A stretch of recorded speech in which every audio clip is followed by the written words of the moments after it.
যা গরম দুদিন থেকে পড়েছে, তাই সন্ধে হলেই খাওয়া দাওয়া সেরে ছাদে চলে যাচ্ছে। একটা বড় স্ট্যান্ড ফ্যান নিয়ে সেখানেই ছেলেকে পড়ানো হচ্ছে। রাত 11টা 11:30 পর্যন্ত ছাদেই থাকা হচ্ছে। আর এই হলো সূর্য মামা অস্ত যাওয়ার সময়। এত পরিমাণ গরম, এই সময়টাতেও দেখে মনেই হচ্ছে না যে বিকেলবেলা সূর্য অস্ত যাচ্ছে। কি ভীষণ পরিমাণে গরম। অবশেষে অনেক অপেক্ষার পর আজকে ভোরবেলা ঝড় বৃষ্টি হলো। তখন 4টে এরকম বাজে। হঠাৎ দেখলাম ঝড় উঠেছে, আর বাইরেটা লাগছে ভারী সুন্দর, যেন মনে হচ্ছে সূর্য উঠে পড়েছে তখনই।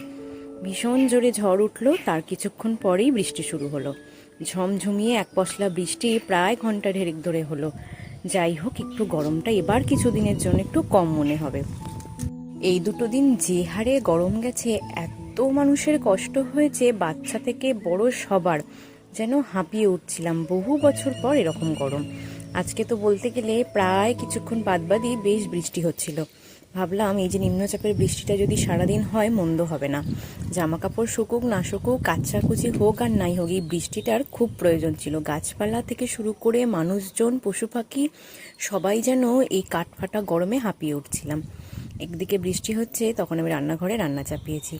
যাই হোক, বৃষ্টি হোক গরম হোক, পেট তো কথা শুনবে না।